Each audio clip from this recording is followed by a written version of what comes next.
আসসালামু আলাইকুম প্রিয় শিক্ষার্থীবৃন্দ, তোমাদের ষান্মাসিক সামষ্টিক মূল্যায়ন 2024-এর যে মূল্যায়ন নির্দেশিকা রয়েছে নবম শ্রেণীর জীবন জীবিকা, সেটা আমাদের হাতে চলে এসেছে। এখানে একটি উদ্ভাবনীমূলক ব্যবসায়িক বিনিয়োগ পরিকল্পনা প্রণয়নের নির্দেশনা রয়েছে। নির্দেশনা অনুযায়ী প্রত্যেকে একটি পরিকল্পনা তৈরি করে জমা দিতে হবে। বিনিয়োগ ক্ষেত্র নির্বাচন ও পরিকল্পনা তৈরির জন্য দলগত আলোচনার সুযোগ থাকবে এবং এরপর প্রত্যেকের নিজ নিজ খাতা উদ্ভাবনী বিনিয়োগ পরিকল্পনা তৈরি করবে। এখানে মূল কাজটা বা প্রজেক্টের নাম হচ্ছে উদ্ভাবনীমূলক ব্যবসায়িক বিনিয়োগ পরিকল্পনা প্রণয়ন। তো এখানে কিছু শুরুর কথা দেওয়া আছে, এর আলোকে 5টা ধাপে আমাদের এই কাজ শেষ করতে হবে। তো উদ্ভাবনীমূলক ব্যবসায়িক বিনিয়োগ পরিকল্পনা তৈরি করার জন্য নিচের ধাপগুলো অনুসরণ করতে হবে। প্রথম অংশ 2টি অংশে ভাগ করা আছে এবং 5টি ধাপে ভাগ করা আছে। প্রথম অংশে আছে পরিবারের জন্য ব্যবসায় নির্বাচন। ধাপ কতে আছে পারিবারিক আর্থিক পরিস্থিতি বিশ্লেষণ। এখানে প্রথমে পারিবারিক আয়ের সর্বোত্তম ব্যবহার বিবেচনা করে একটি পারিবারিক বাজেট তৈরি করতে হবে। তার মানে পরিবারের 1 মাসের আয় ব্যয়ের যে বাজেট, সেটা তোমাদের বইয়ের 6-7 পৃষ্ঠায় দেওয়া আছে। আমি আমার সাজেশনের ভিতরেও সেটা দিয়েছিলাম এবং সেটাই এসেছে। এরপর পরিবারের আর্থিক অপচয় রোধে কী পদক্ষেপ গ্রহণ করা যেতে পারে তা উল্লেখ করতে হবে। আর্থিক অপচয় রোধে সেই ক্ষেত্রে কি তুমি ছক করবা, ছক করে এক পাশে লিখবা যে আমরা কি করতে পারি, আর ওই পাশে লিখবা যে ওই কাজটা তুমি কিভাবে করলা সেটার ব্যাখ্যা। যেমন কি হতে পারে যে প্রথমটা হতে পারে টিউশন করানো, ওই টিউশন করানোটার ব্যাখ্যা দিলা তুমি, এর ফলে যে বেনিফিটটা পাচ্ছে তোমার পরিবার সেটা তুমি লিখলা। এরপর সময় সুযোগ ও নিজের সক্ষমতা অনুযায়ী অর্থ সংশ্লিষ্ট কাজের দায়িত্ব গ্রহণ, যেমন যে টিউশন করানো, বাগান করা, ফুল ফল চাষ করা, পরিবারের অন্যান্য সদস্যদের যে বিষয়গুলো দক্ষতা আছে সেই দিকে তাদেরকে পেশার সুযোগ সৃষ্টি করে দাও ইত্যাদি ইত্যাদি।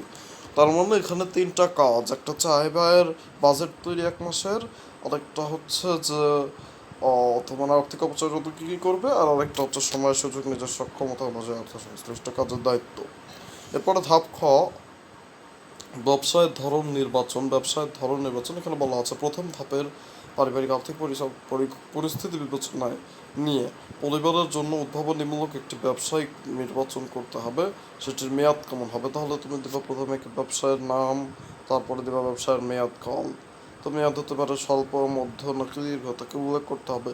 এই ব্যবসায়টি কেন বেছে নেওয়া হয়েছে তার পিছনে যৌক্তিকতা দেখাতে হবে। তার মানে ব্যবসায় বেছে নেওয়ার কারণ লিখবা, অর্থাৎ পরিবারের চাহিদা সুযোগ আছে কি না, ইত্যাদি ইত্যাদি যে বিষয়গুলো আছে সেইগুলো তোমার কারণের ভিতরে আসতে হবে, তার যৌক্তিক কারণ তোমাকে উপস্থাপন করতে হবে।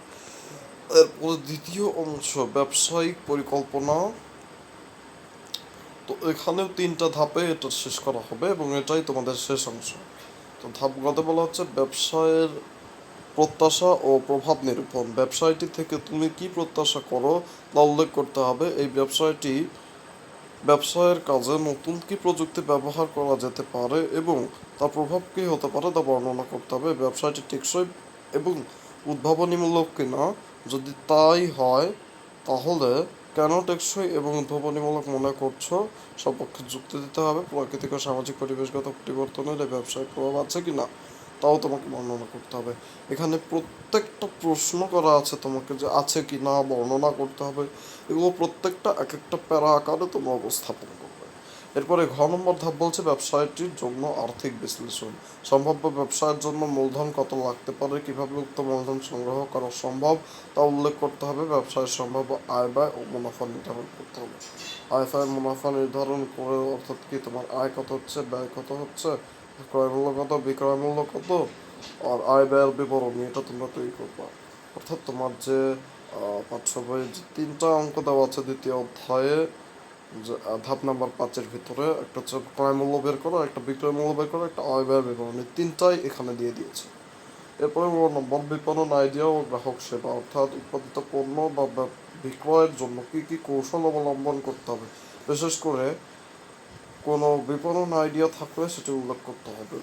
তারপরে গ্রাহকের জন্য কী ধরনের সুবিধা নিশ্চিত করার পরিকল্পনা নিয়েছ তা উল্লেখ করবে। গ্রাহকের সম্ভাবনা এটা একটা অংশই হবে, এটা আলাদা আলাদা প্যারা করার কোনো দরকার নাই। 6-7টা পয়েন্ট লিখবা যে আমি স্বচ্ছতা এবং জবাবদিহিতা রেখেছি আমার ব্যবসার ভিতরে। আমি পণ্যের যে ফ্যাসিলিটিস, পণ্যের যে ধরন, পণ্যের যে গুণগত মান সেগুলোকে আমি বৃদ্ধি করার চেষ্টা করেছি। এই বিষয়গুলো তুমি জাস্ট 6-7টা পয়েন্ট লিখবে, তাহলে এটা হয়ে যাবে ইনশাআল্লাহ। তাহলে তোমাদের এটাই ছিল ষান্মাসিকের জন্য নবম শ্রেণীর জীবন জীবিকা প্রশ্ন। সবাই ভালো থাকো, সুস্থ থাকো, ভালোভাবে পরীক্ষা দাও, ইনশাআল্লাহ পরীক্ষা ভালো হবে। ধন্যবাদ সবাইকে, আসসালামু আলাইকুম।